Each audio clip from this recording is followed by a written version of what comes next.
أعوذ بالله من الشيطان الرجيم بسم الله الرحمن الرحيم يا أيها الذين آمنوا كلوا من طيبات ما رزقناكم واشكروا لله إن كنتم إياه تعبدون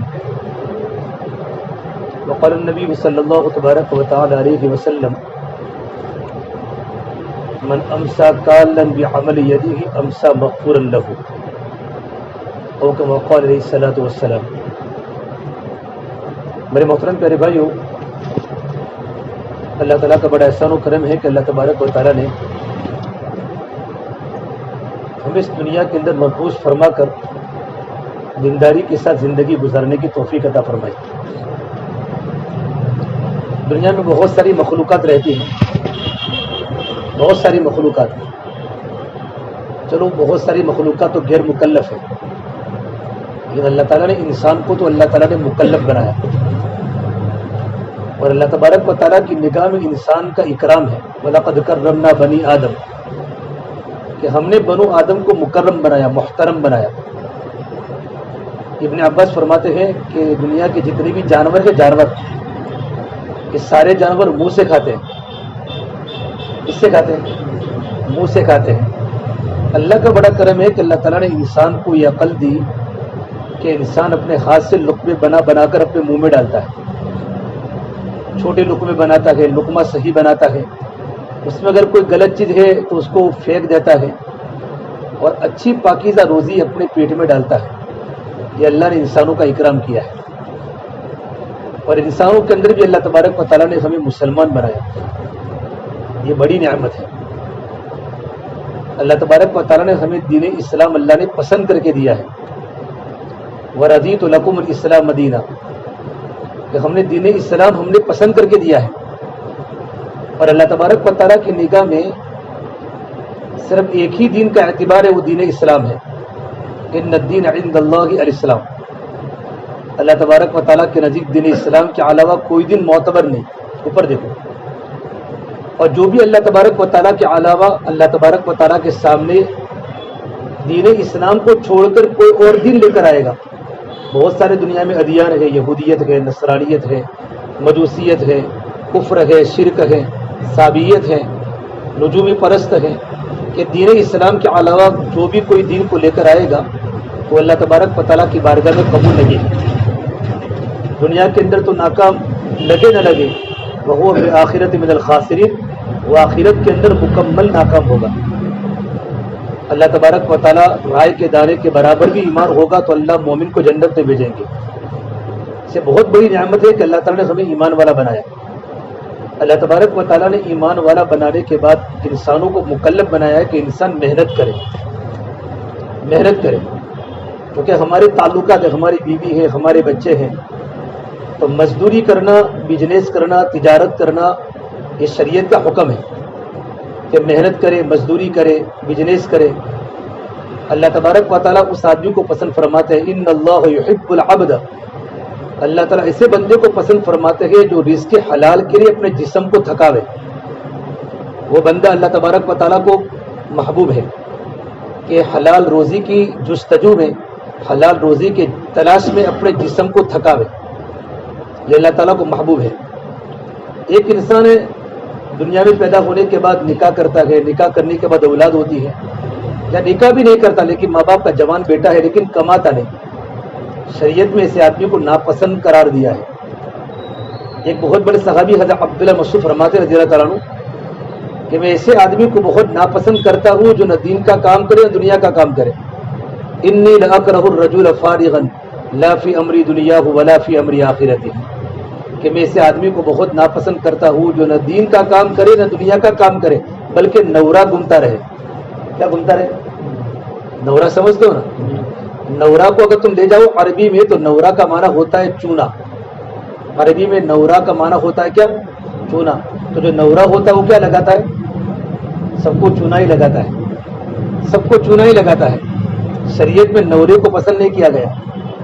ہمارے بہت بڑے حضرت جی فرماتے رحمۃ اللہ علیہ کہ بیکاری گناہوں کا دروازہ کھلتی ہے، کہ جو انسان بیکار ہوگا، کہ بیکار کا کام کیا؟ کہ بیکار کا کام گناہ کرنا، کہ بیکاری گناہوں کا دروازہ کھولے گی، نیکیوں کا دروازہ بند کرے گی بیکاری۔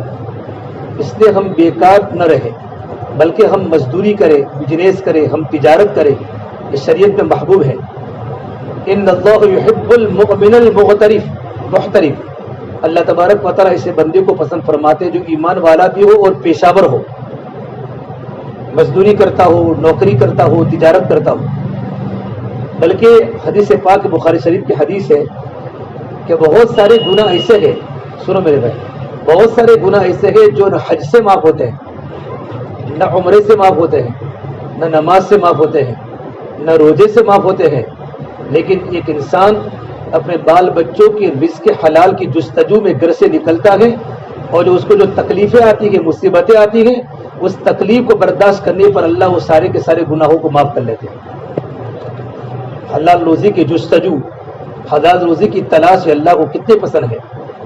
ایک بار اللہ کے کعب بن عجرہ فرماتے رضی اللہ تعالیٰ عنہ، بڑے صحابی ہیں، کہ اللہ کے نبی صلی اللہ تبارک و تعالیٰ علیہ وسلم کے پاس صحابہ بیٹھے ہوئے تھے اور ایک باڈی کارڈ نوجوان گزرا، فی جلدہ و نشاتہ، اس کا بدن بہت مضبوط تھا، بالکل تگڑا نوجوان۔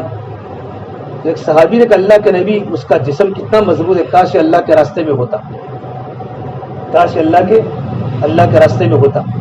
تو اللہ کے نبی نے فرمایا ان کان خرج یسعى علی ولدہ صغار فہو فی سبیل اللہ، اگر یہ نوجوان اپنے چھوٹے بال بچوں کی پیٹ بھرنے کے لیے رزق حلال کی جستجو میں گھر سے نکلا ہے تو اللہ کے راستے میں ہے۔ وَإِن كَانَ خَرَجَ عَلَى أَبَوَيْنِ شَيْخَيْنِ كَبِيرَيْنِ فَهُوَ فِي سَبِيلِ اللَّهِ، اگر یہ نوجوان اپنے بوڑھے ماں باپ جو گھر پر گئے ان کو حلال رزق کھلانے کے لیے رزق کی تلاش میں گھر سے نکلا ہے تو وہ بھی اللہ کے راستے میں ہے۔ پھر میرے نبی نے کہا وَإِن كَانَ خَرَجَ تَعَفُّفًا عَنِ الْمَسْأَلَةِ فَهُوَ فِي سَبِيلِ اللَّهِ، اگر اس نے گھر سے نکلا گیا کہ میں لوگوں کے سامنے سوال نہ کروں بلکہ محنت مزدوری کر کے خود بھی کماؤں اور کما کر اپنے بال بچوں کو رزق حلال کھلاؤں، کسی کے سامنے مجھے سوال کرنے کی نوبت نہ آئے، اس نے وہ گھر سے نکلا ہے تو وہ بھی اللہ کے راستے میں ہے۔ اتنی بڑی بات بتائی کہ آدمی رزق حلال کی تلاش میں گھر سے نکلتا ہے بال بچوں کی پیڑ کے لیے، بوڑھے ماں باپ کی خدمت کے لیے، اپنے آپ کو سوال سے بچنے کے لیے، تو آدمی کو اتنا ہی ثواب ملے گا جتنا اللہ کے راستے میں جانے کا ثواب ملتا ہے۔ ہم مزدوری کریں، کچھ بھی کریں، ہم نیتوں کو صحیح کریں۔ میں اس لیے کمانے جاتا ہوں کہ اللہ کا حکم ہے۔ جمعہ کی نماز میں اللہ نے فرمایا فَإِذَا قُضِيَتِ الصَّلَاةُ فَانتَشِرُوا فِي الْأَرْضِ، جب جمعہ کی نماز پوری ہو جاوے نا تو جمعہ کے وقت دکانیں بند کر لو، اذان کی آواز سننے کے بعد وَإِذَا نُودِيَ لِلصَّلَاةِ مِن يَوْمِ الْجُمُعَةِ فَاسْعَوْا إِلَى ذِكْرِ اللَّهِ وَذَرُوا الْبَيْعَ، جیسے تمہارے کانوں میں جمعہ کی آواز، اذان کی آواز پڑے، اپنی خرید و فروخت تو چھوڑ دو، کاروبار بند کر دو اور اللہ کی ذکر کی طرف دوڑ لگاؤ، اللہ تبارک و تعالیٰ کی طرف دوڑو۔ فَإِذَا قُضِيَتِ الصَّلَاةُ، جب جمعہ کی نماز مکمل ہو جاوے تو اب آرام نہیں کرنا، فَانتَشِرُوا فِي الْأَرْضِ، اب اللہ کی زمین میں پھیل جاؤ، وَابْتَغُوا مِن فَضْلِ اللَّهِ، اللہ کے رزق کو تلاش کرو۔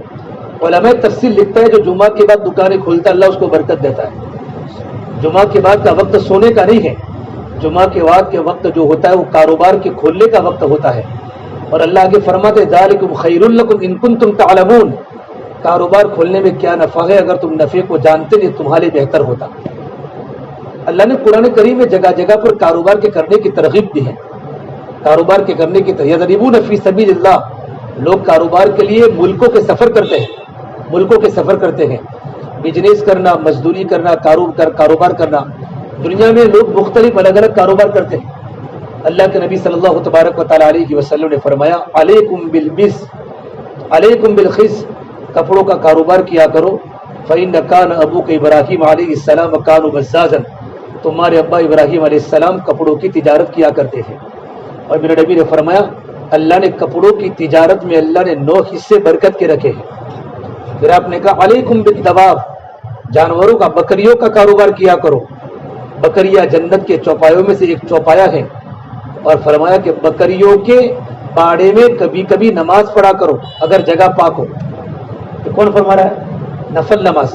میرے نبی نے فرمایا علیکم بالدواب، علیکم بالدواب، کہ تم بکریوں کا کاروبار کیا کرو، اس لیے کہ اللہ تعالیٰ نے بکریوں میں برکت رکھی ہے، اور بکری جنت کا چوپایا ہے، اور بکریوں کے باڑے میں کبھی کبھی نفل نماز پڑھا کرو جگہ پاک کر کے، اور کہا وَامْسَحُوا بِرُغَامِكُمْ اور بکریوں کی برابر دیکھ بھال کیا کرو، یہاں تک کہ بکریوں کے ناک میں اگر ریٹ آ رہا ہے تو ان کو بھی صاف کرو۔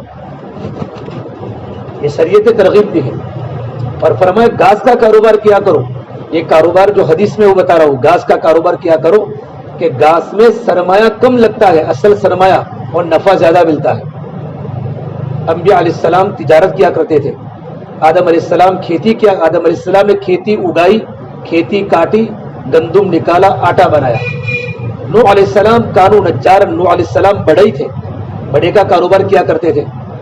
حضرت داؤد علیہ السلام زیرہ بناتے تھے، داؤد علیہ السلام زیرہ بناتے تھے، اور زیرہ بنانے کے بعد جو اس سے پیسہ آتا تھا، حالانکہ داؤد علیہ السلام وقت کے بڑے حکومت کے حاکم تھے، بادشاہ تھے، بیٹا بھی بادشاہ، باپ بھی بادشاہ۔ سلیمان علیہ السلام وقت کے بادشاہ ہے، ان کے ابا داؤد علیہ السلام وقت کے بادشاہ ہے، لیکن ہمیشہ داؤد علیہ السلام کی عادت تھی کہ ہمیشہ اپنا کپڑا بدل کر انسانوں کے بیس میں باہر نکلتے تھے اور لوگوں کو پوچھتے تھے داؤد کو تم کیسا پاتے ہو تمہارے بادشاہ کو؟ لوگ فرماتے کہ داؤد علیہ السلام تو اللہ کے بڑے نبی ہیں، انصاف سے حکومت کیا کرتے ہیں، کبھی کسی پر ظلم نہیں کیا کرتے۔ اس طرح لوگوں کو پوچھتے تھے۔ ایک بار اللہ تبارک و تعالیٰ نے حضرت ایک فرشتے کو بھیجا، اور فرشتہ انسان کی شکل میں آیا بازار میں، حضرت داؤد علیہ السلام اس کو ملے اور پوچھا بھائی تم اپنے حاکم داؤد کے بارے میں تمہارا کیا خیال ہے؟ تو اس نے کہا داؤد علیہ السلام تو بڑے اچھے ہیں، حاکم ہیں، لوگوں کے ساتھ مہربانی کا، نرمی کا معاملہ کرتے گئے، انصاف کرتے گئے، منصف بادشاہ ہیں، لیکن ایک کمی ہے۔ کہ کیا کمی ہے؟ کہ ان کے گھر کا گزارا بیت المال سے ہوتا ہے۔ اتنا کہنا تھا کہ داؤد علیہ السلام رو پڑے اللہ کے سامنے، کہا اللہ مجھے تو کوئی ایسا پیشہ دے دے کہ مجھے بیت المال سے مال لینے کی ضرورت نہ پڑے۔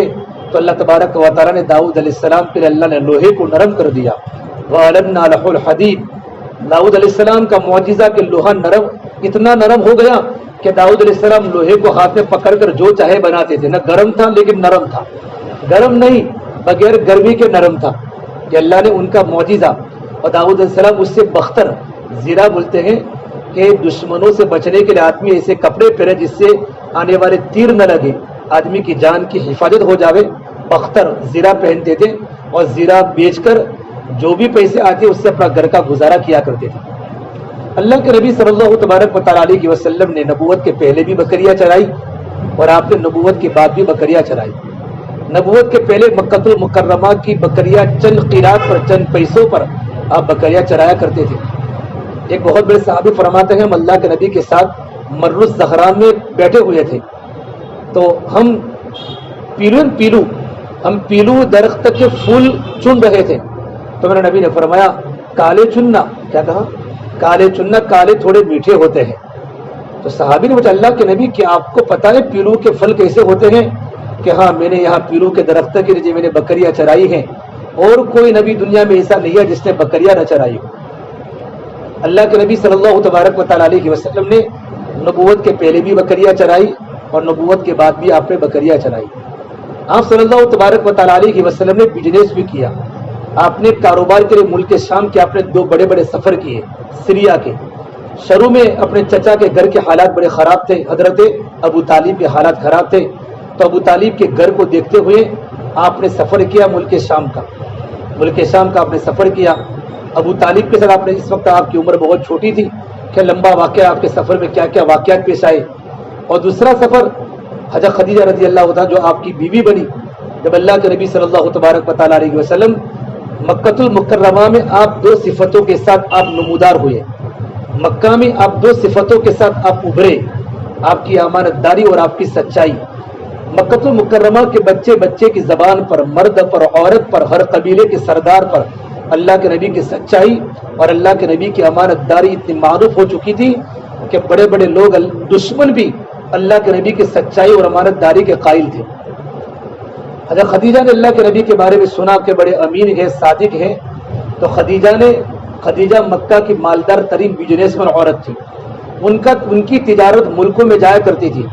تو فرمایا، اللہ کے نبی کو فرمایا اگر تم میرا مال لے کر اگر تم ملک شام جاؤ گے تو جو منافع آئے گا، نفع میں ڈبل منافع میں آپ کو دوں گی۔ اور اپنے غلام میسرہ کے ساتھ آپ صلی اللہ تبارک و تعالیٰ علیہ وسلم وہاں پہنچے۔ کہاں پہنچے؟ ملک شام۔ اس وقت تجارت کی سب سے بڑی منڈی اور بزنس بہت بڑا مارکیٹ ملک شام میں تھا. آپ صلی اللہ تبارک و تعالیٰ علیہ کی وسلم جب میسرہ کے ساتھ وہاں پہنچے تو ایک راہب کے درخت کے نیچے بیٹھے. اس راہب کا نام تھا نستورہ.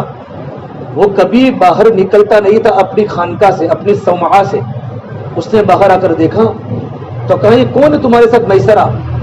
کہ میرے ساتھ مکہ المکرمہ کے کمانت دار آدمی ہے. اس درخت کے نیچے تمام نبی بیٹھے ہیں, اس درخت کے نیچے اللہ کے نبی کے سوا کوئی نہیں بیٹھا. پھر پوچھا کہ ان کی آنکھوں میں سرخی کیوں ہے؟ تو کہا میسرہ نے کہ ان کی آنکھوں میں سرخی کبھی نکلتی نہیں ہے, آنکھوں میں سرخی چلتی رہتی ہے. تو راہب نے کہا میں یقین سے کہتا ہوں یہ اللہ کے نبی ہیں, ہوا نبی کیون ہوا نبی کیون ہوا نبی کیون, یہ اللہ کے نبی ہے, اللہ کے نبی, اللہ کے نبی ہے. اور آپ صلی اللہ تبارک و تعالیٰ علیہ وسلم میسرہ کے ساتھ آپ مارکیٹ میں گئے خرید و فروخت کے لیے, تو ایک آدمی نے آپ سے جھگڑا کیا اور کہا محمد لات و عزا کی قسم کھا. تو میرے نبی نے کہا میں لات و عزا کی قسم کبھی نہیں کھاتا, اور میں لات و عزا کے بت کے پاس سے گزرتا ہوں تو میں اس کی طرف دیکھتا ہی نہیں ہوں. تو جھگڑنے والے انسان نے کہا پھر تو نبی ہو سکتا ہے, تو نبی ہو سکتا ہے. اللہ کے نبی کے ساتھ جس نے تجارت کا پارٹنری میں کاروبار کیا, اس نے میرے نبی کے بارے میں فرمایا اللہ کے نبی آپ کیسے پارٹنر تھے, کبھی آپ نے نہ ہم سے جھگڑا کیا نہ کبھی آپ نے ہم سے وعدہ خلافی کی. میں بات کر کے آپ کی اصل پوائنٹ پر بات آتا ہوں کہ اللہ کے نبی صلی اللہ تبارک و تعالیٰ علیہ وسلم بھی کاروبار کرتے تھے. خالی مسجد کے کونے پکڑ دینا اور اللہ پر بھروسہ کرنا اللہ ہی کھلائے گا, یہ اللہ کو پسند نہیں ہے. بندہ محنت کرے, بندہ مزدوری کرے, اللہ کو پسند ہے. بلکہ مزدوری کے بڑے بڑے فضائل ہیں. من امسا کالن بعمل یدیہ امسا مغفورا لہ. میرے نبی نے فرمایا جب کوئی انسان گوشت کی دکان پر جاتا ہو یا ٹریکٹر چلاتا ہو, رکشہ چلاتا ہو, مزدوری کرتا ہو, دکان پر نوکری کرتا ہو, شام کو اس وقت اس حالت میں اپنے گھر پر آوے کہ اس کی بدن کی ہڈیاں میں درد ہو, اور وہ اس لیے جاتا ہے, تجارت کرتا ہے, مزدوری کرتا ہے کہ میرے بال بچے کسی کے سامنے سوال نہ کرے, میری گھر والی میرے ماں باپ کسی کے سامنے سوال نہ کرے, اور ان کو حلال غذا ملے, تو شام کے ہوتے ہی اللہ اس کے سارے گناہوں کو معاف کر لیتے ہیں. امسا مغفورا لہ, شام ہوتے ہی رب العالمین اس کے سارے گناہوں کو معاف کر لیتے ہیں. تو کتنی بڑی مزدوری کے فضائل ہے.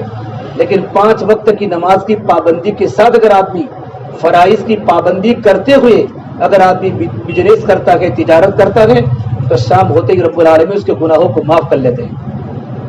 ایک بار حضرت عبداللہ ابن مبارک رحمۃ اللہ علیہ, بہت بڑے بزرگ گزرے. عبداللہ مبارک بہت بڑے عالم, اتنے بڑے بزرگ گزرے ہیں کہ ایک بار ہارون رشید بادشاہ اور ان کی بیوی زبیدہ خاتون یہ دونوں اپنے کمرے کے اندر باتیں کر رہے تھے, مستی کر رہے تھے, اور اچانک بغداد میں شور ہوا, اتنا سارا شور ہوا بغداد میں.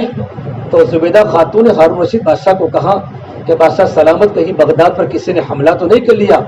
یوں کر کے کھڑکی کھولی اور کھڑکی کے جروکے سے دیکھا تو عبداللہ مبارک رحمۃ اللہ علیہ جا رہے ہیں, اور ان کے شاگردوں کی تعداد 1 لاکھ طلبہ, بلکہ لاکھ سے زیادہ ان کے اسٹوڈنٹ اور ان کے طلبہ ان کے پیچھے پیچھے جا رہے ہیں. حضرت عبداللہ ابن مبارک کو چھینک آئی, انہوں نے کہا الحمدللہ. تو تمام شاگردوں نے کہا یرحمک اللہ, یرحمک اللہ. جواب دینے میں اتنا شور ہوا کہ پورے بغداد میں شور ہو چکا, اتنا شاگردوں کا مجمع. تو اسی وقت زبیدہ خاتون نے ہارون رشید کے سینے پر ہاتھ رکھ کے فرمایا ہارون تیری حکومت بغداد کے لوگوں کے جسموں پر ہے, حضرت عبداللہ کی حکومت لوگوں کے دلوں پر ہے. حضرت عبداللہ کی حکومت لوگوں کے دلوں پر ہے. عبد المبارک رحمۃ اللہ علیہ بہت بڑے عالم تھے. ان کا انتقال ہوا تو ان کے انتقال کے بعد ان کے گھر کے آگے ایک تھا حداد سمجھتے ہو, لوہار کٹنے والا, لوہار کٹتا.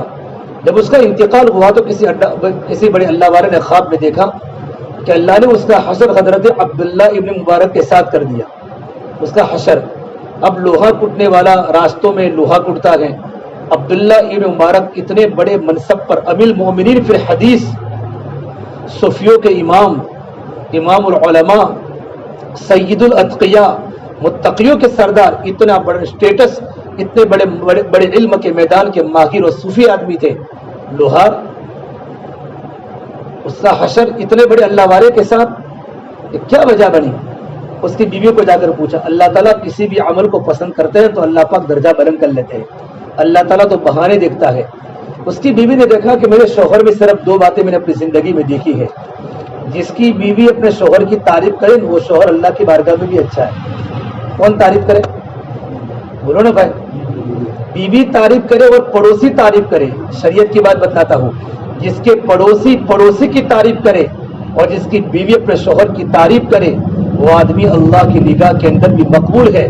پوری بستی علامہ کہتی ہو اور پوری بستی دین کے ذمہ دار بتاتے ہو, پورا گاؤں تعریف کرتا ہو, لیکن بیوی اس سے پریشان ہے اور اس کے پڑوسی اس کے شر سے محفوظ نہیں ہے, وہ انسان اللہ تعالیٰ کی نگاہ کے اندر بھی وہ انسان قابل اعتبار نہیں ہے. ان کی بیوی نے اپنے شوہر کے بارے میں فرمایا کہ میرے شوہر میں 2 باتیں میں نے دیکھی ہے. ایک تو ان کے دل میں اللہ کے نام کی عظمت اتنی تھی, ان کے دل میں اللہ تبارک و تعالیٰ کے نام کی عظمت اتنی تھی کہ جب وہ لوہا کوڑتے تھے تو ان کے کان میں اذان کی آواز پڑتی اللہ اکبر اللہ اکبر, تو اللہ کا نام سنتے ہی وہ اپنا ہتھوڑا پیچھے ڈال دیتے تھے, کبھی لوہا نہیں کوڑتے تھے. اذان کی آواز سنتے ہی اللہ کے گھر کی طرف بھاگتے تھے, مسجد کی طرف چلے جاتے تھے. ایک تو میں نے ان کا یہ عمل دیکھا ہے. دوسرا یہ عمل دیکھا کہ حلال روزی کی تلاش میں لوہا کوڑتے تھے, مزدوری کرتے تھے, تھک جاتے اپنے بال بچوں کے لیے. جب رات کا وقت ہوتا تو ہمارے گھر کے آگے حضرت عبداللہ مبارک کا مکان تھا. یہ ابن مبارک رات کے اندھیری میں چھت پر چڑھتے تھے, لمبا لمبا قیام کرتے, لمبے لمبے سجدے کرتے, اللہ کے سامنے راتوں کے اندھیروں میں اللہ کے سامنے روتے, اللہ کو مناتے. تو اس وقت میرا شوہر بستر پر تڑپ کے یوں کہتا, میرے مولا مجھے بھی تیرے سامنے اٹھنے کی بڑی تمنا ہے, لیکن کیا کروں, پورا دن لوہا کوڑتے کوڑتے میرے بدن کی ہڈیاں ٹوٹ چکی ہیں. کاش میرے بچے نہ ہوتے, میرے بال بچے زیادہ نہ ہوتے, اور میں حضرت عبداللہ کی طرح اگر میں بھی فارغ ہوتا تو میں پوری رات تیرے سامنے رو رو کر اپنی زندگی کے دن اور زندگی کی راتیں کاٹتا. یہ میرا شوہر ہمیشہ یہ بات کہا کرتا تھا. صرف یہ نیت کرنا, کاش مجھے اللہ یہ موقع دیتا. اللہ نے 2 عمل کی بنیاد پر اللہ نے اس کا حشر بھی حضرت عبداللہ ابن مبارک کے ساتھ کیا.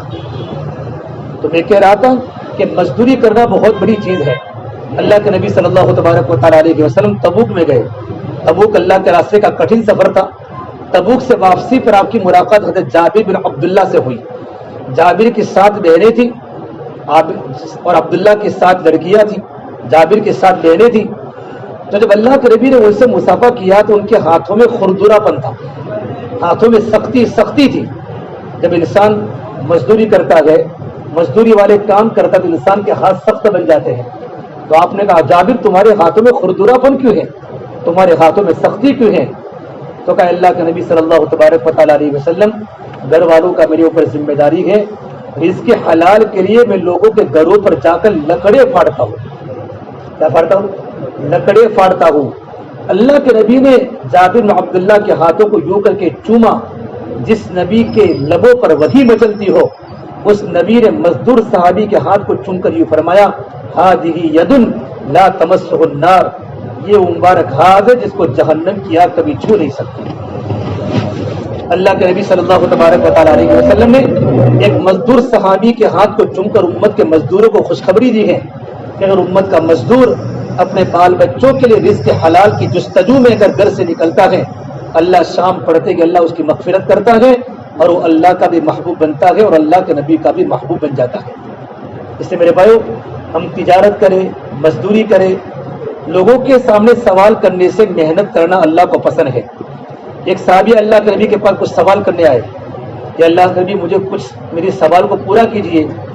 تو آپ نے کہا تمہارے پاس کچھ پڑا ہے؟ ہاں کہ میرے پاس ہل سن, ایک چادر ہے جس کا ایک کونا جل گیا ہے, جس پر میں لیٹتا بھی ہوں, آرام بھی کرتا ہوں, اس کو اوڑھ بھی لیتا ہوں, اور ایک پیالہ ہے جس میں پانی بھی پیتا ہوں, کھانا بھی کھاتا ہوں. آپ نے کہا لے آؤ جلی ہوئی چادر اور پیالہ لے کر آؤ. پھر آپ نے تمام صحابہ کے سامنے نیلام کیا, کون اس کو خریدے گا؟ میں یشتری ہذین, ان 2 چیزوں کو کون خریدے گا, کتنے میں خریدے گا؟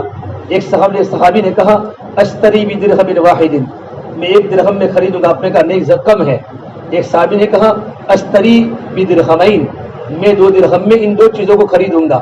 آپ نے کہا لو 2 درہم لے لو. ان کو 2 درہم دیے اور آپ نے فرمایا لو 1 درہم کا کریانہ کی دکان پر, گلے کی دکان پر جاؤ اور اپنے گھر والوں کے لیے گلہ لے کر گھر والوں کو دے دو, اور ایک درہم اور 1 دینار کو لے کر تم جاؤ جنگل میں اور کلہاڑی لے کر آؤ. وہ اللہ کے نبی کے پاس کلہاڑی کو لے کر آئے اور آپ صلی اللہ تبارک و تعالیٰ علیہ وسلم نے اپنے دستے مبارک سے کلہاڑی کا دستہ اپنے ہاتھ سے باندھا، پھر کہا جنگل میں جاؤ، 15 دن تک مجھے اپنا چہرہ مت بتانا، مزدوری کرو۔ وہ صحابی 15 دن تک مزدوری کرتے کرتے 15 دینار کمائے۔ کتنے کمائے؟ 15 دینار کا۔ پھر حضور کی خدمت اللہ کے نبی، میں نے 5 درہم کا غلہ خریدا، 5 درہم کے کپڑے خریدے۔ آپ نے فرمایا تمہیں مبارک ہو، فرمایا تمہارا بھیک مانگنا یہ تمہاری پیشانی پر دبا کرتا، اور اس کا دبا جہنم کی آگ کے سوا اس دبے کو کوئی ختم نہیں کر سکتا۔ پھر میرے نبی نے فرمایا مزدوری کر کے بال بچوں کا پیٹ بھرنا بہتر ہے لوگوں کے سامنے سوال کرنے سے۔ ابراہیم الحم رحمۃ اللہ علیہ بہت بڑے بزرگ گزرے ہیں، ایک بار لکڑیوں کا گٹھر اپنے سر پر اٹھا کر تشریف لا رہے تھے، راستے میں بہت بڑے اللہ والے امام اوزاعی ملے۔ اوزاعی نے کہا ابراہیم اتنے بڑے منصب پر فائز ہو، ہزاروں کا مجمع آپ کی باتوں کو سنتا ہے اور آپ جنگل میں لکڑیوں کے گٹھر اٹھانے جاتے ہو، فرمایا آپ کی ضرورت کو پورا کرنے کے لیے آپ کے مقتدی کافی ہیں، آپ کے ساتھی کافی ہے؟ فرمایا نہیں، فرمایا جو انسان اپنے بال بچوں کے رزق حلال کی جستجو میں گھر سے نکلتا ہے اور ذلت کو برداشت کرتا ہے، رزق حلال کے لیے لاری لے کر بیٹھ گیا، رزق حلال کے لیے ذلت کو برداشت کرتا ہے، وجبت لہ الجنہ، اللہ اس پر جنت کو واجب کر لیتا ہے۔ اوزاعی مجھے میرے سر پر گٹھڑیاں اٹھانے سے مجھے مت روکو، میں اس طریقے پر زندگی گزارا کروں گا۔ بھائی ابراہیم الحم رحمۃ اللہ سمندر میں سفر کر رہے ہیں اور سمندر میں طوفان آ گیا، تو کہا ملا کو ملا صاحب سمندر میں شدت بہت ہے۔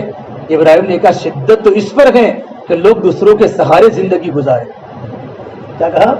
شدت تو اس بات کی کہ لوگ دوسروں کے سہارے زندگی گزارے، اپنی محنت کو چھوڑ۔ جیسے میرے نبی سے پوچھا گیا ای الکسب اطیب، سب سے اچھی کمائی کون سی ہے؟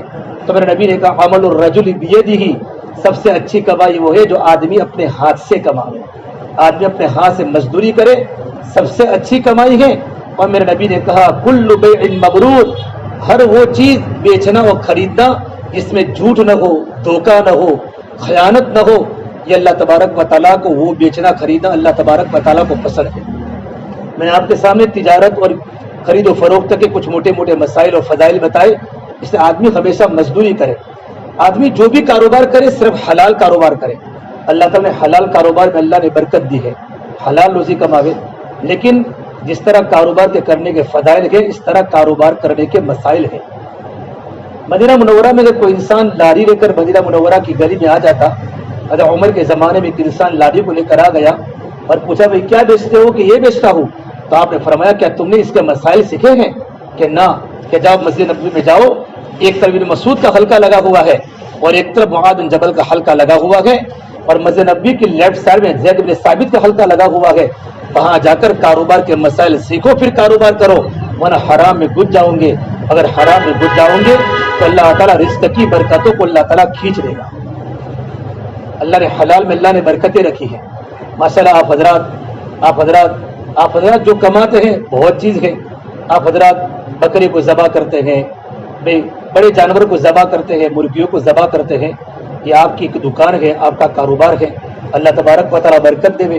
اور آپ کی دکان پر ہر قسم کا مجمع آتا ہے، مالدار سے مالدار بھی آتا ہے، غریب سے غریب بھی آتا ہے، ہڈی لینے والا بھی آتا ہے، بوٹی لینے والا بھی آتا ہے، پائے لینے والا بھی آتا ہے، منڈی لینے والا بھی آتا ہے، اجری لینے والا بھی آتا ہے، ہر قسم کے مزاج کے لوگ آپ کی خدمت میں حاضر ہوتے ہیں، آتے کہ نہیں آتے؟ اگر آپ کے سامنے کاروبار کے مسائل اگر آپ کے سامنے ہوئے تو رزق حلال کے آپ نے فضائل سنے، اللہ تعالیٰ کیا کیا دے گا اور کتنی بڑی فضیلت ہے۔ سب سے پہلی بنیادی بات کہ ہم کاروبار کرتے وقت یہ نیت کریں کہ میں اس لیے کاروبار کر رہا ہوں کہ اللہ کا حکم ہے، کہ میں کسی کے سامنے سوال نہ کروں اور اپنے بال بچوں کو رزق حلال دوں، اس لیے میں کما رہا ہوں، اس لیے وقت پر دکان کو کھولنا، وقت پر دکان کو بند کرنا، ہماری دکان وقت پر کھلے، ہماری دکان وقت پر بند ہو۔ سب سے پہلے ہمارے کپڑے ایسا ہو کہ کسائی اتنا میلا ہو کہ کوئی گوشت کھانے بھی نہ آوے۔ بھائی کپڑے تو گندے ہو جاتے ہیں ذبح کرنے کی وجہ سے، لیکن گوشت کے بیچتے وقت ہمارے کپڑے صاف ستھرے ہوں، ہمارا بدن پاک ہو، ہمارا بدن صاف ستھرا ہو۔ ذبح کرنے کے کپڑے الگ ہوتے ہیں لیکن گوشت بیچنے کے کپڑے الگ ہوتے ہیں، اس میں آدمی اچھا بیٹھے، صاف ستھرا بیٹھے، ایسا نہیں کہ بھائی سونے کی دکان پر انسان بیٹھا تو بالکل بہت اچھا بیٹھا ہے اور کسائی کی دکان میں بیٹھا انسان گوشت کی دکان پر تو اس کے کپڑے بھی میلے گئے، بال بھی گندے گئے، بدن بھی گندا گئے۔ شریعت میں طہارت کو بہت پسند کیا گیا۔ اللہ تبارک و تعالیٰ لطیف ہے، اللہ تبارک و تعالیٰ نظافت کو پسند فرماتے ہیں، اللہ تبارک و تعالیٰ پاکیزہ ہے، اللہ تعالیٰ پاکیزہ روزی کو اور پاکیزہ چیز کو قبول فرماتا ہے۔ آپ صلی اللہ تبارک و تعالیٰ علیہ وسلم بڑے صاف ستھرے رہا کرتے تھے۔ ہم جب جانور کو ذبح کریں تو جانور کو ذبح کرنے کے وقت ہماری یہ نیت ہو کہ اللہ تعالیٰ تو اس میں برکت دے۔ دیکھو یہ گوشت کھانا یہ پہلے زمانے سے ہی چلا آ رہا ہے، قدیم دستور ہے، قدیم دستور سے انسان گوشت کھاتا ہے، انسان گوشت کھاتا ہے، لیکن پہلے لوگوں کے گوشت کھانے کے طریقے الگ الگ تھے۔ لوگ کیا کرتے تھے، گوشت کس طرح ذبح کرتے تھے، کلہاڑی مار کر ذبح کرتے، کلہاڑی مار کر ذبح کرتے تھے، تیر مار کر ذبح کرتے تھے، بلکہ زندہ جانور کھڑا ہو نا تو جو انسان کو جو اعضا کھانے ہو تو زندہ جانور کے اعضا کو کاٹ لیتے تھے۔ جانور پریشان ہو جاتا تھا، چیخے پڑتا تھا، جانوروں کو تکلیف ہوتی تھی، اور لوگ مردہ جانوروں کو کھاتے تھے۔ اللہ کے نبی صلی اللہ تبارک و تعالیٰ علیہ وسلم نے شریعت اسلام نے آ کر مردہ جانوروں کے گوشت کو حرام کر دیا گیا کہ مردہ جانور کیا ہو گیا، حرام ہو گیا۔ کتنا ہی بڑا بکرا مہنگا کیوں نہ مر گیا، اب حرام ہو گیا، اب نہ اس کو ذبح کر سکتے نہ اس کو کھا سکتے ہیں۔ ایسے جانوروں کا گوشت بھی حرام کیا گیا کہ انسان اگر ان کے گوشت کو کھاویں تو انسان کے اخلاق برباد ہو جاوے، انسان کی جسمانی اور انسان کی روحانی طبیعت میں فرق آ جاوے۔ کتا ہے، خنزیر ہے، بلی ہے، اگر انسان اس کا گوشت کھاوے تو انسان کے اخلاق خراب ہو جاوے، انسان کی روحانیت پر بھی اثر پڑے اور انسان کی جسمانی طبیعتوں پر بھی اثر پڑے۔ آج تم چائنا میں جاؤ، چائنا میں اور بڑے بڑے ممالک، یورپ کے ممالک ہے، بلکہ خاص طور پر جو اس طریقے پر جو سنگاپور ہے اور تھائی لینڈ ہے اور چائنا ہے اور جاپان ہے، جن ممالک میں لوگ بچھو کھاتے ہیں، لوگ گو کھاتے ہیں، لوگ سانپ کھاتے ہیں، اس سے وہاں بڑی بڑی لاعلاج بیماریوں کے لوگ شکار ہوتے ہیں۔ شریعت نے اس کو حرام قرار دیا، ایسے جانور تم نہیں کھا سکتے ہو۔ اور پاک جانور کو کھانے کے اندر بھی شریعت نے بڑی رہبری فرمائی کہ وہ پاک جانور کھا سکتے ہیں، لیکن پاک جانور کو اس طریقے پر ذبح کرو کہ جانور کا سارا خون صاف ہو جاوے، کیونکہ خون ناپاک چیز ہے، اور اس طریقے پر ذبح کرو کہ پورا جانور کا خون نکل جائے گا تو گوشت پر خون نہیں رہے گا، خون کی زیادہ مقدار نکل جائے گی تو گوشت کیا ہو جائے گا، پاک ہو جائے گا۔ جب انسان صحیح طریقے پر ذبح نہیں کرتا تو وافر مقدار میں جانور کا خون نہیں نکلتا، پھر وہ خون گوشت کی رگوں میں جم جاتا ہے۔ جب انسان گوشت کو کھاتا ہے تو انسان بڑی بڑی بیماریوں کا شکار ہو جاتا ہے۔ یہ شریعت نے فرمایا کہ جانور کو ذبح کرتے وقت کیا کرنا ہے، جانور کو 22 کروٹ لٹاؤ۔ کیا لٹاؤ؟ 22 کروٹ لٹاؤ، جانور کو 22 کروٹ لٹاؤ، اور ذبح کرنے والے کا چہرہ قبلہ کی طرف ہو۔ خالی بقرعید کے موقع پر نہیں ہے، بقرعید کے موقع پر تو ٹھیک ہے، لیکن ہمیشہ جب بھی جانور کو ذبح کرے اس وقت جانور 22 کروٹ پر لٹاوے اور ہمارا منہ قبلہ کی طرف ہو، اور ذبح کرنے وقت ہم بسم اللہ اللہ اکبر کا کہنا واجب ہے، اس کو ذبح کرنے والے پر بھی واجب ہے، اور جو اس کا تعاون کرتا ہو، تعاون کا مطلب ایک تو پیر پکڑتا ہے، سر پکڑتا ہے، اس پر واجب نہیں ہے، لیکن جو آدھا ذبح کرنے کے بعد دوسرا ذبح کرتا ہے کہ لو میں آدھا میں ذبح کر لوں، یا اس کے بالکل گلے کے قریب ہی کھڑا ہوتا ہے، تو دونوں انسانوں پر بسم اللہ اللہ اکبر کا پڑھنا واجب ہے۔ دیکھو بہت ساری چیزیں کھانے کی ہے، ترکاری ہے، سبزیاں ہے، پھل فروٹ ہے، ان پر بسم اللہ پڑھنا سنت ہے۔ اگر تم نے بسم اللہ نہیں پڑھا تو ترک سنت تو ہوگی، لیکن کھانا کیا ہوگا، پیور حلال ہوگا، کھانے میں کوئی کراہت نہیں، سنت چھوڑنے کا نقصان ہوگا۔ لیکن اگر تم نے جانور کو بغیر بسم اللہ اللہ اکبر کے ذبح کیا قصدن تو پورا کا پورا جانور حرام ہو گیا، حرام ہو گیا۔ میری بات سمجھتے ہو نا؟ اگر تم نے کھانا وغیرہ کھا لیا بغیر بسم اللہ کے تو سنت، ترک سنت کا تو گناہ ہوگا، سنت چھوڑنے کا، لیکن پورا کا پورا کھانا حلال ہوگا۔ لیکن اگر تم نے بسم اللہ اللہ اکبر پڑھے بغیر، جلدی میں لوگ نہیں پڑھتے، بھول جاتے ہیں اور جانور کو ذبح کر لیتے ہیں، تو جانور کیا ہو چکا، حرام ہو چکا۔ اب ایک جانور اللہ والے بھی کھاتے ہیں گوشت، علماء بھی کھاتے ہیں، اللہ تعالیٰ سب کی دعائیں قبول کرتا ہے، اللہ ان لوگوں کی دعائیں قبول نہیں کرتا جن کے پیٹ میں حرام کا ایک لقمہ گیا، ایک حرام کا لقمہ پیٹ میں چلا گیا نا، دعا قبول نہیں ہوتی۔ ون کوفہ میں، کوفہ یہ بہت بڑا عراق کا شہر ہے، وہ جو ظالم بادشاہ کیا نام اس کا، حجاج بن یوسف، اس نے سوچا، بہت بڑا ظالم بادشاہ تھا، اس نے سوچا کہ علماء کی جماعت کوفہ میں آئی ہوئی ہے، لاؤ میں علماء کرام اگر دعا کریں گے تو میری تو حالت خراب ہو جائے گی۔ اس نے علماء کرام کی دعوت دی، اور دعوت کرنے کے بعد حرام کی غذا کھلائی، پھر فرمایا اب تم جتنی بھی بد دعا کرو مجھے کوئی پرواہ نہیں، اب تمہاری دعا آسمان کی کناروں تک بھی نہیں پہنچے گی، کیونکہ میں نے تمہارے پیٹ میں حرام کی غذا ڈال دی ہے۔ اللہ تبارک و تعالیٰ کو حلال غذا بہت پسند ہے، اس لیے کیا کریں گے، جانور کو بھی کس طرح ذبح کریں گے، بولو، بائی کروٹ پر، جزاک اللہ، بائی کروٹ پر، بولو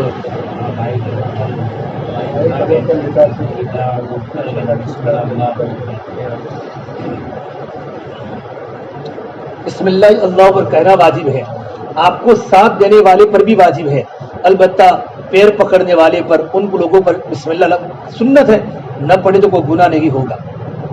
جانور کو ذبح کرتے وقت 4 رگیں کاٹنی ہیں۔ کتنے رگیں کاٹنی ہیں؟ ایک تو جو سانس کی نلی ہے، ایک تو جو کھانے کی نلی ہے۔ سانس کی نلی کو بولتے ہیں نرخرا، کیا بولتے ہیں؟ نرخرا، نرخرا کی نس کو کاٹنا ہے، کھانے کی نس کو کاٹنا ہے، اور نرخرا کے قریب دوسری 2 رگیں ہوتی ہیں، 4 رگوں کا کاٹنا ضروری ہے۔ اگر آپ 4 رگیں کاٹ لیں گے سارا خون ایک ساتھ باہر نکل جائے گا اور جانور کا بالکل گوشت خون سے پاک ہو جائے گا۔ اگر آپ نے بھول سے 3 رگیں کاٹ دی تب بھی جانور حلال ہے، لیکن اگر آپ نے 2 رگیں کاٹ دی تو پورا جانور حرام ہو گیا۔ کتنی کاٹی تو حرام ہوا؟ 2 کاٹی، جلدی جلدی میں 2 کاٹ ڈالی اور 2 نہیں کاٹی تو جانور کیا ہوگا؟ حرام ہو جائے گا، اس کا گوشت بیچنا جائز نہیں ہوگا۔ یہ ایسا ہوگا جیسے کہ جانور مرا ہوا۔ 4 کا کاٹنا ضروری ہے، 4 نہ ہو تو 3 کاٹے، 3 نہ ہو تو 3 کم سے کم کاٹنا ضروری ہے، 2 کو کاٹ نہیں سکتے۔ اچھا، جانور کے سامنے چھری کو تیز نہ کریں، وقت کم ہوتا ہے۔ ایک صحابی اللہ کے نبی کے زمانے میں جانور کو پچھاڑا، جانور کو لٹایا اور چھری کو تیز کرنے لگے تو آپ غصے ہو کر فرمایا تم جانور کو 1 سے زیادہ موتیں دے رہے ہو۔ کیا کہا؟ تم جانور کو 1 موت سے زیادہ موتیں دے رہے ہو اس کے سامنے چھری کو تیز کر کے۔ ایک جانور کے سامنے دوسرے جانور کو ذبح نہ کرے، مرغی کے سامنے مرغی کو ذبح نہ کرے، مرغی کے سامنے مرغی کو ذبح نہ کرے۔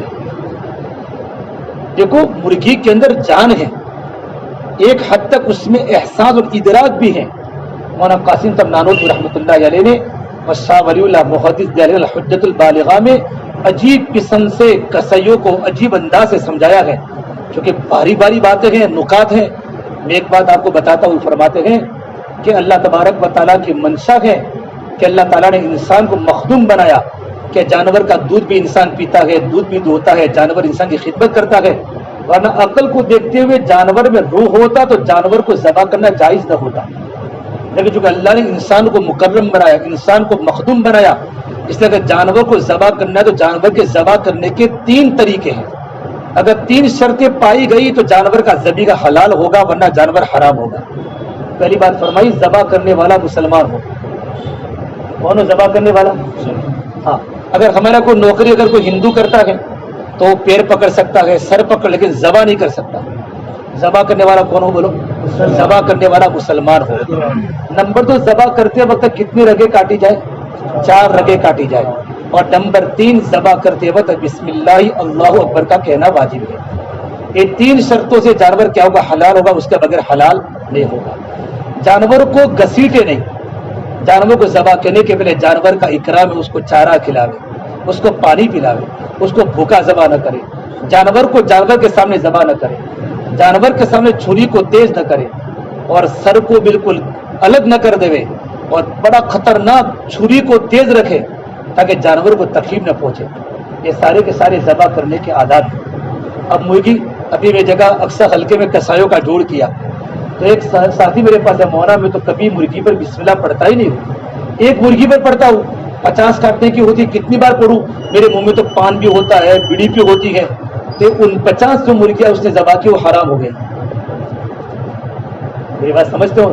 کیونکہ کسے منہ میں پان ڈالنے کے بعد تو بیوی سے بھی بات نہیں کرتا، بیوی کے لانا تیل کا ڈبہ، کیا وہ تیل کا ڈبہ ختم ہو چکا ہے، وہ لانے کا بازار میں، ارے ہلاؤں گے کہ نہیں لاؤں گے؟ آج نہیں ہے، وہ بول ہی سکتا نہیں ہے کیونکہ منہ میں کیا تمباکو ہے، بیڑی پیتا ہے، اور چونکہ منہ میں پانی بھر چکا ہے، بولے گا تو پچکاری نکل جائے گی، آگے بکرا ہے، اس لیے مرغیاں ذبح ہو رہی ہے اور حضرت تمباکو کھا رہے ہیں اور لوگ کھا رہے ہیں، 120 روپے کلو 130 روپے کلو لوگوں کو ہو رہا ہے اور یہ حرام کا تقسیم ہو رہا ہے۔ اس لیے آپ حضرات کو اس لیے جوڑا تھا کہ آپ علماء کرام آپ کے سامنے مل کر آپ کے سامنے تھوڑی دین کی بات کریں، تاکہ ہم ہمارے کاروبار میں پیور حلال کھاوے تو اللہ تعالیٰ حلال پر برکتیں دے گا، ورنہ حرام پر ہم کتنے لوگوں کے پیٹ میں حرام کا لقمہ پہنچانے والے بن جائیں گے۔ سمجھ میں بہت حکمت کے ساتھ جانور کو ذبح کرے۔ جو لوگ بقرعید کے ٹائم پر جانور کو ذبح کرتے ہیں وہ بھی بقرعید کے ٹائم پر بھی قربانی کے مسائل ہے، لیکن ذبح کرنے کا طریقہ تو ہمیشہ ایک ہی ہے۔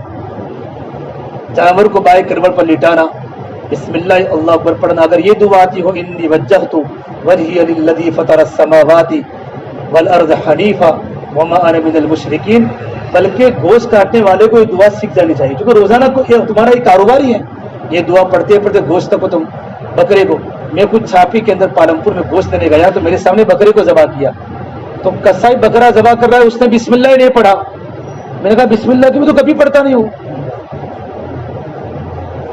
کہ مولانا فرض واجب ہے کہ میرے ابو بھی کہاں پڑھتے، میرے دادا بھی کہاں پڑھتے تھے، خالی ہم تو بقرعید پر پڑھتے ہیں، بقرعید پر پڑھتے ہیں۔ میں نے کہا کیوں؟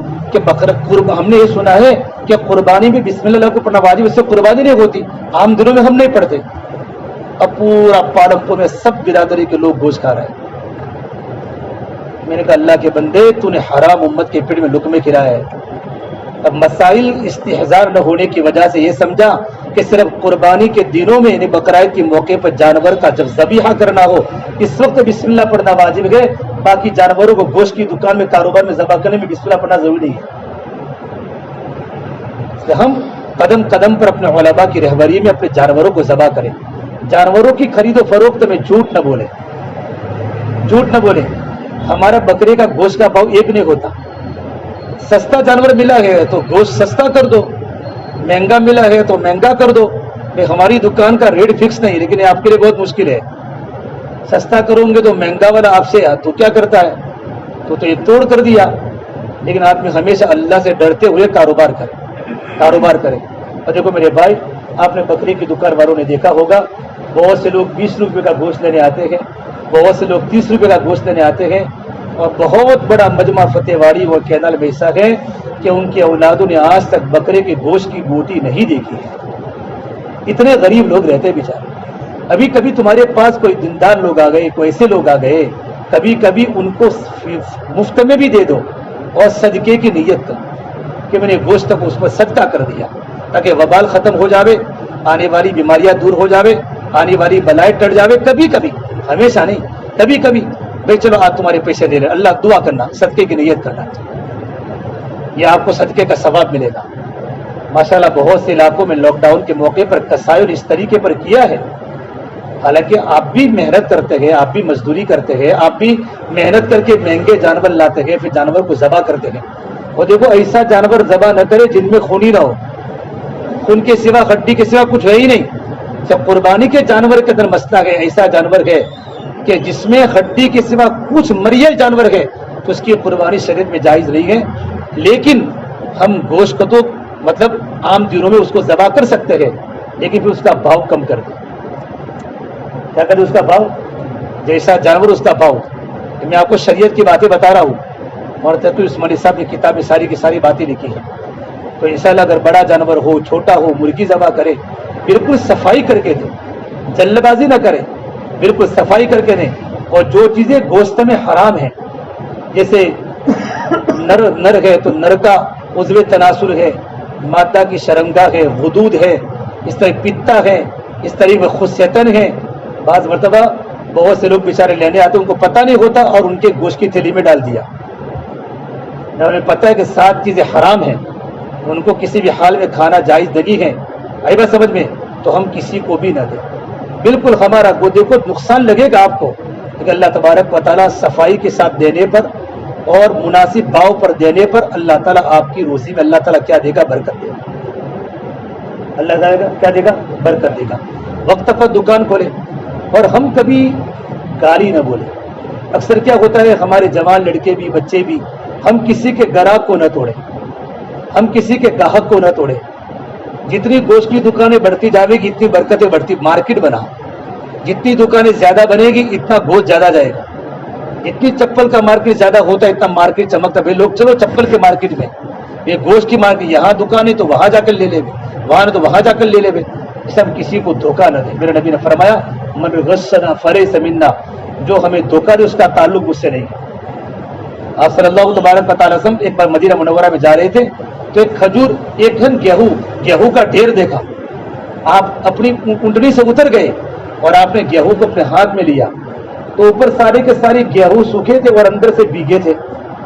تو آپ نے کہا بھائی کیا کیا ہے, اوپر سوکھے اندر سے بھیگے ہیں, اگر تو اس طرح بیچے گا تو تو نے دھوکہ دیا, اور جو میری امت میں کسی کو دھوکہ دے اس کا مجھ سے کوئی تعلق نہیں ہے. اس لیے کہ بھیگے گو کا وزن بڑھ جائے گا. اور قرآن میں اللہ نے کہا وَيْلٌ لِّلْمُطَفِّفِينَ الَّذِينَ إِذَا اكْتَالُوا عَلَى النَّاسِ يَسْتَوْفُونَ. بڑی بربادی ہے ان لوگوں کے لیے جب جو ناپ تول میں کمی کرتے ہیں. ناپ تول میں کیا کرتے ہیں, کمی کرتے ہیں. جب دینے کا وقت ہوتا ہے دینے کا تو ڈنڈی مارتے ہیں, اور جب لینے کا وقت ہوتا ہے تو پورا پورا لیتے ہیں. اور ویل کی تفسیر ابن کثیر نے کی ہے کہ ویل جہنم ایک ایسی خطرناک وادی ہے جس سے روزانہ جہنم 1000 مرتبہ پناہ مانگتی ہے. اللہ تبارک و تعالیٰ میری اور آپ کی حفاظت کرے. اس سے میرے بھائیو ہمیشہ دیکھو جھکتا تلنا سنت ہے, جھکتا تلنا سنت ہے, اور ڈنڈی مارنا حرام ہے. ہم جھکتا تلنے والے آدھی بوٹی زیادہ دے دے تاکہ ہم کبھی خدا کے عذاب میں اور کسی گناہ میں ہم گرفتار نہ ہو جائیں. کروں گے انشاءاللہ. یہ ساری کی ساری باتیں آپ کے سامنے اس لیے کہی گئی دیکھو حلال روزی کی تلاش میں اپنے بال بچوں کے نکلنا بہت بڑی نیکی ہے. بقرعید کے ٹائم پر آپ بہت سارے جانوروں کو ذبح کریں گے تو جانور کی ذبح کرنے کی اجرت لینا جائز ہے. آپ اجرت بالکل لے سکتے ہیں, لیکن کوئی یوں کہ بھائی گوشت لے جاؤ تو نہیں. گوشت آپ ہدیے میں دے سکتے ہیں, اجرت میں دے نہیں سکتے. گوشت ہدیے میں دے سکتے ہیں. میں آپ کا گوشت دینے میں آپ کے گھر پر نہیں آیا, آپ کو دینا آپ کا اختیار ہے, نہ دو آپ کا اختیار ہے, لیکن مجھے میرے گوشت ذبح کرنے کی مجھے اجرت دے. بات سمجھ میں آئی؟ بالکل اجرت دے سکتے ہیں, پیسے لے سکتے ہیں, لیکن اجرت کی جگہ پر گوشت نہیں لے سکتے. گوشت بطور ہدیے کے لے سکتے ہیں. اور جانور کو ذبح کرنے والے انسان بھی آنے والے کسیوں کو ذبح کرنے کی اجرت دے, گوشت دے. اگر گوشت نہ ہو تو ہدیے میں دے, ہدیے میں دے, لیکن اجرت ان کو پیسوں سے دینا ضروری ہے. آئی بات سمجھ میں؟ اس لیے ساری کی ساری باتیں اگر آپ کے سامنے ہوگی تو آپ کے بہت سارے دوست کسے ہوتے گئے, آپ کا ان کے ساتھ روزانہ بیٹھنا ہوتا ہے, اٹھنا ہوتا ہے. ایک بات, ایک تو ہے کہ آپ جانور کو لا کر ذبح کرتے ہیں, لیکن بعض جگہ پر آپ جانور کو ڈائریکٹ گوشت آتے ہیں. اب سامنے والا انسان کیسے ذبح کرتا ہے آپ کو پتہ نہیں, اس کے بارے میں آپ کو تحقیق کرنا ہے کہ جانور کو ذبح کرتے کہ نہیں کرتے. بھائی اچھے اچھے مسلمان بھی جانور کو ذبح نہیں کرتے. بہت سارے ملکوں میں جا کے پوچھنا پڑتا ہے.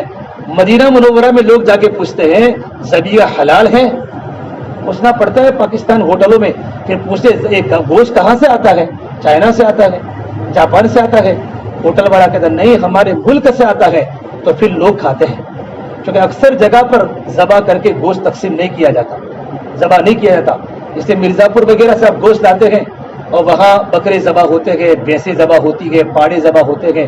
تو آپ ان کو پوچھیں ان کو ذبح کون کرتا ہے, کیا ذبح کرتے وہ تو بسم اللہ پڑھتے کہ نہیں پڑھتے؟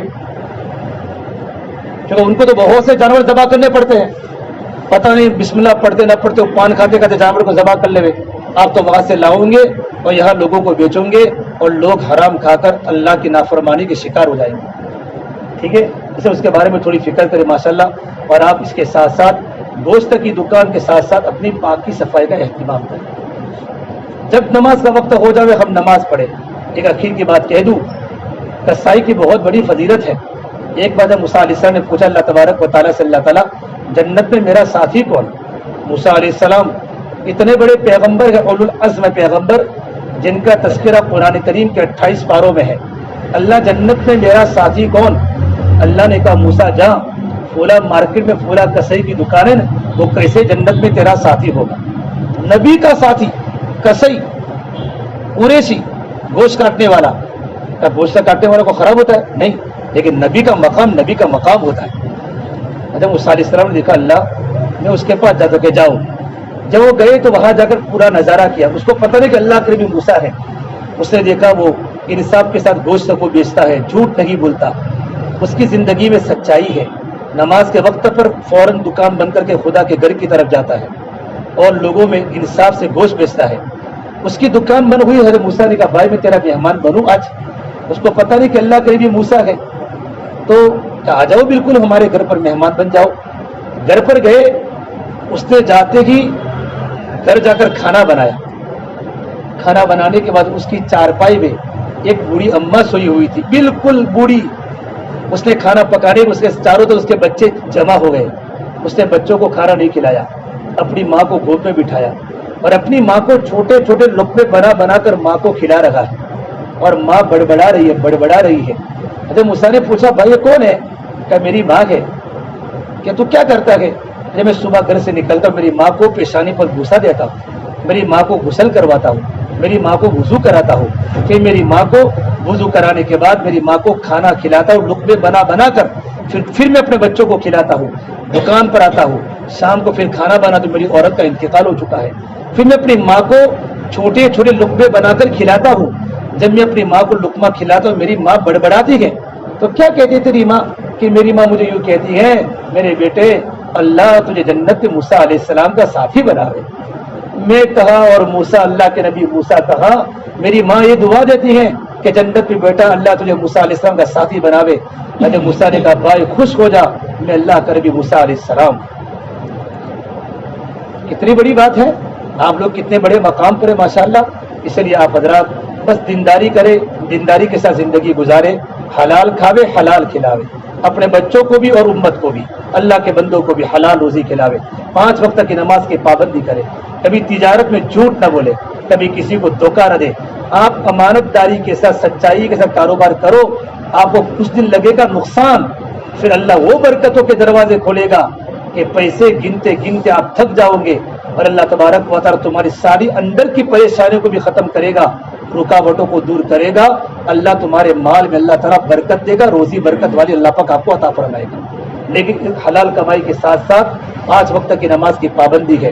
ایسا سمجھ میں اللہ کے راستے کی محنت ہے، جماعتوں میں نکلنا، 3 دن میں جانا، یہ ساری کی ساری باتیں ہماری زندگی میں ہوگی انشاءاللہ تو اللہ کا ڈر ہماری زندگی کے اندر آئے گا. سب اس کے لیے تیار ہو؟ ہاں ماشاءاللہ. اس لیے ابھی بقرعید کا موقع بھی ہے تو بقرعید کے موقع پہ بہت سارے قصے نہیں بھی پہنچے ہیں. آپ ان حضرات کے سامنے جتنا آپ کو آتا ہے آپ ان کو تعلیم دیں، اور اگر آپ نہ سمجھا سکے تو علماء کے حوالے کریں کہ بھائی مولانا اس کے لائن کا دیکھو مسئلہ پوچھنے میں شرمانا نہیں چاہیے. اللہ کے نبی کے پاس عورتیں مسائل پوچھنے کے لیے آیا کرتی تھیں. بالکل مسائل کھول کر پوچھے، اپنے اندر کے مسائل پوچھے، اپنے کاروباری مسائل پوچھے، اپنے مزدوری کے مسائل کھلے پوچھے. مسائل سے دین کی حفاظت ہوگی.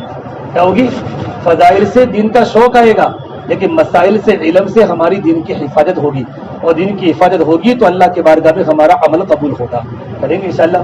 اور اللہ سے بھی دعا بھی کریں، اپنے بال بچوں کو دینی تربیت کریں، اپنے بال بچوں کو حافظ قرآن بناوے، عالم دین بناوے، اپنے اولادوں کو دین کے داعی بناوے، اور اپنے گھروں میں ماحول قائم کرے. اور اپنے گھروں کے اندر میرے بھائیوں، ابھی میں گیا تھا راڑیب کے سارے قصائیوں کو جمع کیا تھا راڑیب میں، مسجد راڑیب میں، بہت بڑا مجمع ہے راڑیب میں. ابھی تقریباً 2-3 ہفتے ہوئے وہاں گیا تھا. تو وہاں ان کی عجیب ترتیب ہے. یہ کہتے ہیں ہم نے ہفتے میں ایک دن ایسا رکھا ہے کہ ہفتے میں اگر ہمارے 50 گاہک تو 10 گاہک کو ہم 250 گوشت فری دیتے ہیں 10 انسانوں کو. اور دین طے نہیں ہوتا، دین طے نہیں کرتے ہم. اس کی وجہ کیا کہ ہماری جماعت گئی تھی ڈیسا گئی تھی ہماری جماعت. ڈیسا میں ان کی برادری ہے، ڈیسا میں قریشی برادری. تو ڈیسا میں گئے تو پارمپور کے ولی بھائی کی جماعت آئی تھی. تو انہوں نے سنا ہے کہ ہمارے پارمپور کے رکشہ والے مہینے میں ایک دن پورے دن رکشہ فری چلاتے ہیں، دن طے نہیں کرتے، ہر ایک الگ الگ دن، کسی کو پتہ نہیں ہوتا. مکمل صبح نکلتے شام کو واپس آتے ہیں. کیا جو بھی مسلمان آئے گا کہ ہندو آئے گا اس کے پاس 1 روپیہ بھی ہم نہیں لیں گے. تو ہم نے بھی سوچا جب سے ہم نے دروازہ شروع کیا ہے نا، یہ کوئی میرا مشورہ ہے، حکم نہیں ہے، نہ شریعت کا حکم ہے نہ اللہ کا حکم ہے. بس میرا مشورہ ہے، ایک کو دے دو. ایک کو، کوئی دیندار آدمی آ گیا، کوئی غریب آ گیا، کوئی بیچاری بوڑھی عورت آ گئی، ایک کو دے دیا پورے مہینے میں آپ نے. فیس ابھی آپ کو 1 پیسے مجھے نہیں چاہیے، اللہ کے لیے آپ کو ہدیہ. بوڑھی اماں میرے دعا کرنا، بس یہ آپ کے کام اللہ تعالیٰ کی خدمت کے راستے سے اللہ پاک آپ کے وہ کام دے گا، اور وہ دعائیں وہ کام کر جائے گی جہاں زندگی کی نفلی عبادتیں بھی کام نہیں کر سکتی. ٹھیک ہے بھائی. ابھی ذی الحجہ کا پہلا دن ہو گیا. اللہ نے بڑے مبارک دن دیے ہیں. ان دنوں کی ہم قدر کریں. یہ دن بڑے قیمتی ہیں. اللہ مجھے بھی عمل کی توفیق دے. اللہ تعالیٰ آپ کو بھی عمل کی توفیق دے. اللہ سے دعاؤں کا اہتمام کریں انشاءاللہ کہ حلال روزی کھانا ہے, حلال کمانا ہے. اللہ پر ہم تمام ان باتوں پر رب العالمین عمل کرنے کی توفیق عطا فرمائے. اور کوئی بات باقی ہو کوئی کہ نہیں؟ مولانا اللہ ولک الحمد. پوچھیے. جیسے جانور جمع کرتے ہیں بہت سے میں نے سانپوں کو دیکھا ہے, چالنے سے کٹنے کے بعد گھوڑا آتا ہے نا, وہ حرام جس کو کہتے ہیں, وہ بھی کاٹتے ہیں. جہاں مغز جو ہوتا ہے مغز, نہیں وہ نہیں کٹنی چاہیے. حرام مغز تک نہیں پہنچنا چاہیے. نہیں بالکل نہیں. 4 رگیں کاٹنے کے بعد جانور کو چھوڑ دینا چاہیے تاکہ آرام کے ساتھ اس کا مکمل خون آسانی کے ساتھ نکل جائے گا. اب حرام مغز کو اگر آپ نے کاٹ دیا تو خون مکمل نہیں نکلے گا. یہ مکروہ ہے. نہیں بالکل نہیں. حرام مغز تک نہیں پہنچنے کا آپ کو. اچھا آپ نے پوچھ لیا. اور کسی کو کوئی پوچھنا ہو تو اور یہ پوچھنا ہے کہ لوگ بکروں کی قربانی کر دیتے ہیں, پتہ ہونے کے باوجود بھی, نہیں پتہ ہونے کے باوجود بھی کئی لوگ ہم کو جاتے کاٹنے اور بولتے بھی کہ بھائی اگر جانور اس کی قربانی نہیں ہوگی اس کی عمر میں 2000 کا بکرا ہونا ضروری ہے. وہ تو ہو جاتے. آپ نے مسئلہ بتا دیا کہ بکری کے لیے مکمل 2 سال کا ہونا ضروری ہے. اور اس کی علامت کیا بتائی؟ دانت بتائے. دانت بتائے, دانت دیکھنا ضروری ہے. لیکن بعض مطلب آدمی کے گھر میں ہی بکرا پلا ہو. ایک آدمی کے گھر پر ہی, جیسے ہمارے پارمپور کے علاقوں میں اور یہاں کے دیہاتوں میں لوگ گھروں پر بکری پالتے ہیں, تو ان کو پتا ہے کہ میرے سامنے تاریخ میں پیدا ہوا تھا اور 2 سال ہو چکے ہیں اور دانت چھوٹے ہیں, تو ہم اس کو 2 سال کا شمار کریں گے.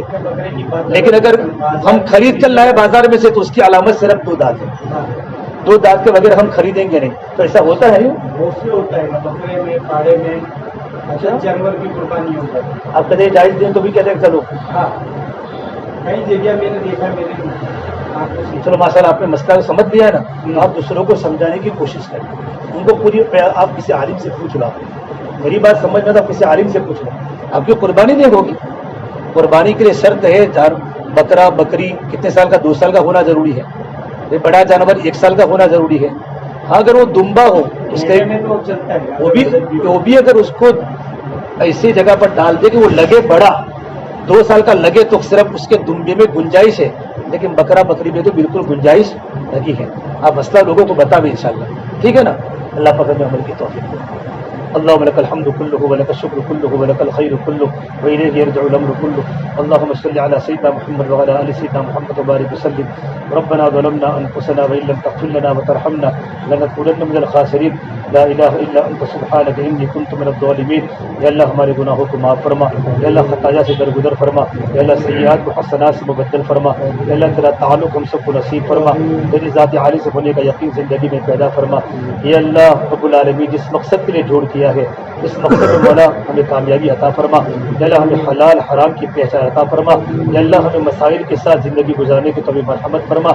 یا اللہ یہ وہ مجمع جمع ہوا ہے وہ جانوروں کو ذبح کرتا ہے. یا اللہ ان کے سامنے جو بھی باتیں آئی ہیں ان پر اللہ عمل کرنے کی توفیق مرحمت فرما. دوسروں کو سمجھانے والا بنا. یا اللہ حکمت برکت عطا فرما. یا اللہ تبارک و تعالیٰ اس لائن کی جتنی محنتیں اللہ جہاں جہاں بھی ہو رہی ہیں ان محنتوں کو اللہ تو قبول فرما. کام کرنے والوں میں اخلاص اور اللہیت پیدا فرما. ہماری دعا کو اپنے فضل و کرم سے پیارے حبیب محمد مصطفیٰ صلی اللہ تبارک و تعالیٰ علیہ وسلم ہم سب گنہ گاروں کی دعا کو اپنی بارگاہ میں قبول فرما. ربنا تقبل منا انك انت السميع العليم. وصلى الله تعالى على خير خلقه محمد وعلى آله وصحبه اجمعين برحمتك يا ارحم الراحمين.